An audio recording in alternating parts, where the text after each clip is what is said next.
മകളുടെ മരണത്തിൽ അസ്വാഭാവികത ഉണ്ടോ എന്ന് കണ്ടെത്തണമെന്ന് മേഘയുടെ പിതാവ് മധുസൂദനൻ. കൊച്ചിയിൽ ജോലി ചെയ്യുന്ന മലപ്പുറത്തുകാരനായ യുവാവിനെയാണ് കുടുംബം സംശയനിഴലിൽ കാണുന്നത്. സംഭവത്തിൽ ഐബിക്കും പോലീസിനും പരാതി നൽകിയ കുടുംബം കഴിഞ്ഞ ദിവസമാണ് തിരുവനന്തപുരം വിമാനത്താവള ജീവനക്കാരിയായ മേഘയെ ചാക്കയിൽ റെയിൽവേ ട്രാക്കിൽ മരിച്ച നിലയിൽ കണ്ടെത്തിയത്. മേഘയുടെ അച്ഛനെയും അമ്മയെയും ആർക്കും ആശ്വസിപ്പിക്കാൻ പോലും ആവുമെന്ന ഘട്ടത്തിലല്ല, വളരെ വികാരനിർഭര രംഗങ്ങളാണ് വീട്ടിലുള്ളത്. സഹപ്രവർത്തകൻ പ്രണയബന്ധത്തിൽ നിന്നും പിന്മാറിയതാണ് ആത്മഹത്യക്ക് കാരണമെന്നാണ് ബന്ധുക്കൾ ആരോപിക്കുന്നത്. പെൺകുട്ടിയുടെ മൃതദേഹം പത്തനംതിട്ട അതിരുങ്കല്ലിലെ വീട്ടുവളപ്പിൽ സംസ്കരിച്ചു. Hello guys, welcome back. ഇന്നലെ നമ്മളെല്ലാരും ന്യൂസിൽ കണ്ട ഏറെ ദുഃഖിപ്പിക്കുന്നത്, അതായത് ഈ പെൺകുട്ടിയുടെ മുഖം കണ്ടു കഴിഞ്ഞാൽ ആർക്കും ദുഃഖം വന്നു. അത്രയും സുന്ദരിയായ സിനിമാ താരം അനശ്വര രാജന്റെ ചെറിയൊരു മുഖച്ഛായ ഉള്ളതായിട്ട് എനിക്ക് തോന്നി. അനശ്വരയുടെ ഒരു സാമ്യം കാണുന്നുണ്ട്. വളരെ നിഷ്കളങ്കയായ ഒരു കുട്ടിയായിട്ടാണ് പ്രത്യക്ഷത്തിൽ കാണുമ്പോൾ തോന്നുന്നത്. വളരെ മിടുക്കിയായിരുന്നു. IBA ഓഫീസറാണ്. ഏതാണ്ട് 1,00,000-ലധികം 1,60,000 രൂപയോളം ശമ്പളം 24-ാമത്തെ വയസ്സിൽ നമ്മുടെ കേരളത്തിൽ നിന്ന് തന്നെ ജോലി കരസ്ഥമാക്കി നേടിയെടുക്കാൻ സാധിച്ച ഒരു മിടുക്കി തന്നെയായിരുന്നു. എനിവേ, ഈ കുട്ടി റെയിൽവേ ട്രാക്കിൽ തലവെച്ച് കിടന്ന് മരണപ്പെട്ടു. ഏറെ ദുഃഖിപ്പിക്കുന്ന തന്നെയാണ്. ഇതുമായി ബന്ധപ്പെട്ട് ഒരുപാട് വാർത്തകളൊക്കെ കണ്ടിരുന്നു. പ്രത്യക്ഷത്തിൽ മനസ്സിലാവുന്നത് ഈ പറഞ്ഞ കൂടെ ജോലി ചെയ്ത കാമുകനായിരുന്ന മലപ്പുറംകാരനായ ഒരു യുവാവ് ചതിച്ചെന്നാണ് പറയുന്നത്. സോ ഇതുമായി ബന്ധപ്പെട്ട് വളരെ ശ്രദ്ധേയമായ ചില അസംഷനുകൾ, അതുപോലെ തന്നെ പ്രധാനമായി എന്തായിരിക്കാം ഇവിടെ മേഘയുടെ മരണത്തിന് കാരണം? ഈ പറയപ്പെടുന്ന കാമുകനാണോ മേഘയോട് അവസാനം സംസാരിച്ചിരുന്നത്? അയാൾ എന്തായിരിക്കാം പറഞ്ഞിരിക്കുന്നത്? എന്തുകൊണ്ടായിരിക്കാം ഈ ഒരു പെൺകുട്ടി ഇത്രയും അധികം മിടുക്കിയായ, ഇത്രയും അധികം പഠിപ്പും വിവരവുമുള്ള, ഇത്രയും അധികം ശമ്പളം വാങ്ങുന്ന ഒരു IBA ഓഫീസറായ ഒരു പെൺകുട്ടി ഈ രീതിയിൽ ഒരു പ്രണയ നൈരാശ്യത്തിന്റെ പേരിൽ ആത്മഹത്യ ചെയ്തത്?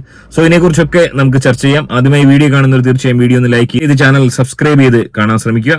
പത്തനംതിട്ട അതിരുങ്കലിലെ റിട്ടയർഡ് അധ്യാപകനായ മധുസൂദനന്റെയും കളക്ടറേറ്റ് ജീവനക്കാരി നിഷയുടെയും ഏക മകളായിരുന്നു മേഘ. പഞ്ചാബിൽ വെച്ച് നടന്ന പരിശീലനത്തിനിടെയാണ് മലപ്പുറം സ്വദേശിയായ യുവാവുമായി മേഘ അടുത്തത്.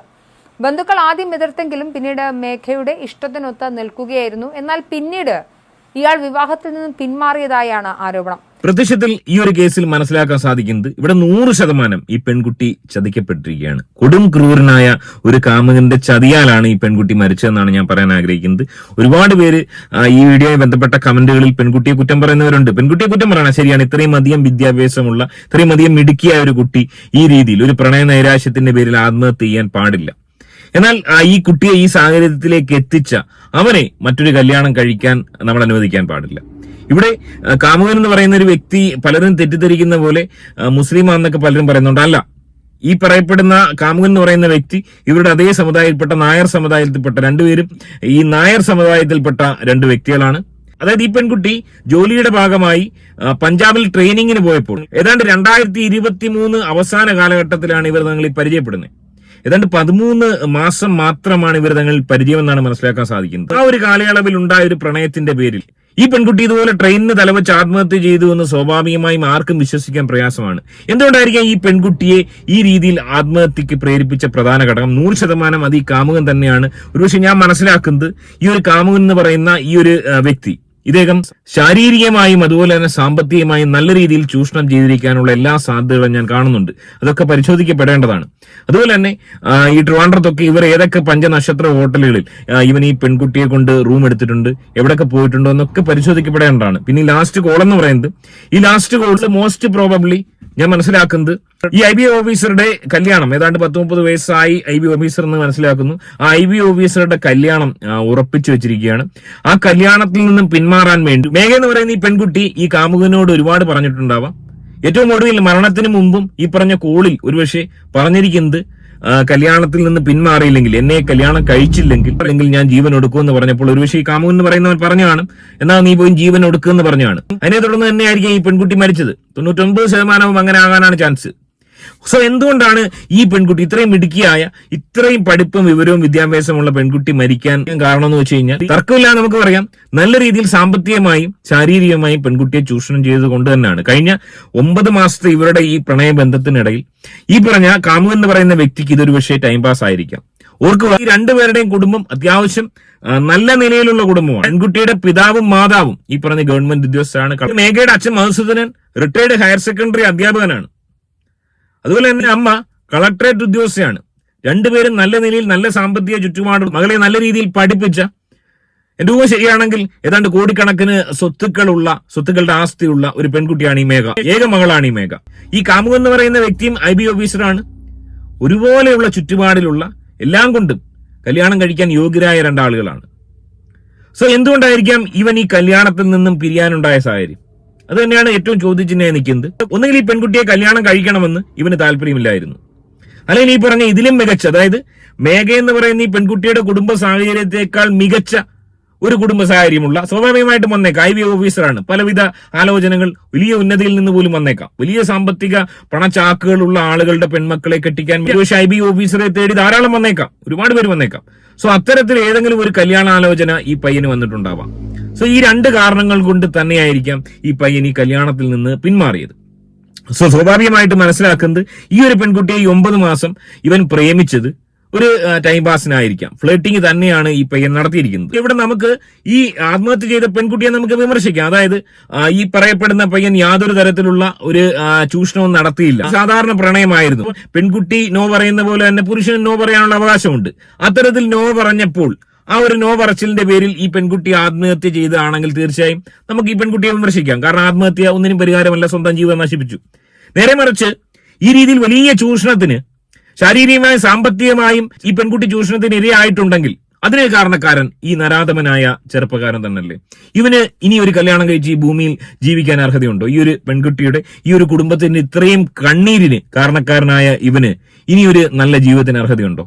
എന്താണ് നിങ്ങളുടെ അഭിപ്രായം? 99% ഞാൻ പറയുന്നത് ഈ ഒരു നിസ്സാര കേസിന്റെ പേരിൽ, അതായത് കേവലം 9 മാസത്തെ പ്രണയ നൈരാശ്യത്തിന്റെ പേരിൽ ഇതുപോലെ മിടുക്കിയ ഒരു പെൺകുട്ടി പോയി ആത്മഹത്യ ചെയ്യില്ല, പോയി ഈ രീതിയിൽ ആത്മഹത്യ ചെയ്യാൻ ചാൻസ് വളരെ കുറവാണ്. ഇത്തരം ധാരാളം പെൺകുട്ടികൾ ഈ രീതിയിൽ സാമ്പത്തികമായും ചൂഷണം ചെയ്യപ്പെട്ടു, ശാരീരികമായും ചൂഷണം ചെയ്യപ്പെട്ടു, തന്നെ കല്യാണവും കഴിക്കുന്നില്ല, താൻ ചതിക്കപ്പെടുകയാണെന്ന് മനസ്സിലാക്കി ധാരാളം പെൺകുട്ടികൾ ആത്മഹത്യ ചെയ്തിട്ടുണ്ട്. ചെയ്യാതെ ഇപ്പോഴും കരഞ്ഞു തീർത്തുകൊണ്ടിരിക്കുന്ന ധാരാളം പെൺകുട്ടികളുണ്ട്. ആൺകുട്ടികൾ മാത്രമല്ല ചതിക്കപ്പെടുന്നത്, പെൺകുട്ടികൾ ചതിക്കപ്പെട്ടവർ ധാരാളം ആളുകളുണ്ട്. അവരുടെ കുടുംബജീവിതം കൊണ്ടോ നിലവിലെ സാഹചര്യം കൊണ്ടോ ഒന്നും പുറത്തു പറയുന്നില്ല. ഇവിടെ ആണുങ്ങളെ നിന്ന് പൈസ അടിക്കുന്ന പെണ്ണുങ്ങളെ പോലെ തന്നെ സ്ത്രീകളുടെ നിന്ന് അല്ലെങ്കിൽ പെൺകുട്ടികളുടെ നിന്ന് വിദ്യാസമ്പന്നരായ നല്ല ജോലിയുള്ള നല്ല സാമ്പത്തികമുള്ള സ്ത്രീകളുടെ നിന്ന് പൈസ അടിക്കുന്ന ധാരാളം ആണുങ്ങളുണ്ട്. തർക്കമില്ലാത്ത കാര്യമാണ്. ഇവിടെ പെണ്ണുങ്ങളുടെ നിന്ന് പൈസ അടിച്ചാലുള്ള ഏറ്റവും വലിയ നേട്ടം എന്ന് പറയുന്നത് ഒരു കാലത്ത് ഇത് പുറത്തു പറയത്തില്ല ആരോടും. പെൺകുട്ടികൾ ഇത് അവർ മറ്റൊരു കല്യാണം കഴിച്ച് പോയപ്പോൾ ഇത് ആരോടും പുറത്തു പറയത്തില്ല. അത് തന്നെയാണ് ഏറ്റവും വലിയൊരു നേട്ടം ആണുങ്ങളെ സംബന്ധിച്ച് ഈ സാമ്പത്തിക ഇടപാടുകൾ പെൺകുട്ടികളുമായി നടത്തുമ്പോൾ.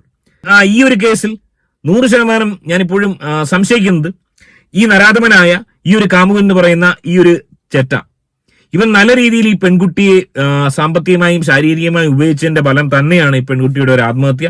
അല്ലാത്ത പക്ഷേ ഈ പെൺകുട്ടി ഈ രീതിയിൽ ജീവൻ എടുക്കില്ലായിരുന്നു. അത്തരത്തിൽ അന്വേഷണം ഉണ്ടാവുമെന്ന് പ്രതീക്ഷിക്കാം. ഇവിടെ ഫോൺ കേന്ദ്രീകരിച്ച് അല്ലെങ്കിൽ ഈ കഴിഞ്ഞ 9 മാസം ഇവിടെ വിചാര കേന്ദ്രങ്ങൾ എവിടൊക്കെയായിരുന്നു എന്ന് അന്വേഷണം നടത്തിയാൽ തീർച്ചയായും ഈ പെൺകുട്ടി നേരിട്ട ചൂഷണത്തെ കുറിച്ച് നമുക്ക് മനസ്സിലാക്കാൻ സാധിക്കും. ഇവിടെ രണ്ടുപേരും പ്രായപൂർത്തിയായവരാണ്. 24 വയസ്സ് മേഘയ്ക്കുണ്ട്, ഈ പയ്യന് 28-29 വയസ്സുണ്ട്. എങ്ങനെ ചൂഷണമാകുമെന്ന് ചോദിച്ചു കഴിഞ്ഞാൽ സ്വന്തം താല്പര്യം കൊണ്ടല്ലേ മേഘ ചെയ്തെന്ന് ചോദിച്ചു കഴിഞ്ഞാൽ മേഘയെ കല്യാണം കഴിക്കുമെന്നുള്ള വാഗ്ദാനം കൊടുത്തതിന്റെ ഫലമായി ഈ പയ്യനുമായി ശാരീരികമായി ഒക്കെ ഇടപെട്ടിട്ട് ഇത് കല്യാണം ആലോചിച്ചിട്ട് പോയപ്പോൾ ആദ്യം മേഘയുടെ വീട്ടുകാർക്ക് എതിർപ്പായിരുന്നു. പിന്നീട് എതിർപ്പ് മാറിയപ്പോഴാണ് ഈ പയ്യൻ ഈ കല്യാണത്തിൽ നിന്ന് പിന്മാറുന്നത്. അത് തന്നെയാണ് ഏറ്റവും വലിയ ഒരു ചോദ്യചിഹ്നമായി നിൽക്കുന്നത്. എന്തുകൊണ്ട് ഈ പയ്യൻ കല്യാണത്തിൽ നിന്ന് പിന്മാറി? സുന്ദരിയായ ഒരു കുട്ടി, സാമ്പത്തിക ശേഷി ഉന്നതിയിൽ നിൽക്കുന്ന, നല്ല ചുറ്റുപാടുകളുള്ള നല്ല ജോലിയുള്ള ഈ ഒരു മിടുക്കിയായ കുട്ടിയെ എന്തിന്റെ പേരിൽ നോ പറഞ്ഞ് പിന്മാറണം? സ്വാഭാവികമായും ചിന്തിക്കുക. അത് തന്നെയാണ് ഏറ്റവും വലിയൊരു കൊടും ചതിക്ക്, ഏറ്റവും വലിയൊരു ചൂഷണത്തിന് ഈ പെൺകുട്ടി പാത്രമായെന്ന് ഞാൻ പറയാൻ ആഗ്രഹിക്കുന്നത്. സോ തീർച്ചയായും ഇതിന്റെ സത്യങ്ങൾ പുറത്തു വരണം. ഈ നരാധമനായ ചെറുപ്പക്കാരൻ ഇനിയൊരു പെൺകുട്ടിയെ കല്യാണം കഴിച്ച് സുഖമായി ജീവിക്കാൻ അനുവദിച്ചുകൂടാ. ഈ വിഷയത്തിൽ നിങ്ങളുടെ അഭിപ്രായം കമന്റായി രേഖപ്പെടുത്തുക. മറ്റൊരു വീഡിയോ ആയിട്ട് ആദ്യമായി ചാനൽ കാണുന്നവരൊന്ന് സബ്സ്ക്രൈബ് ചെയ്തിട്ട് കാണുക.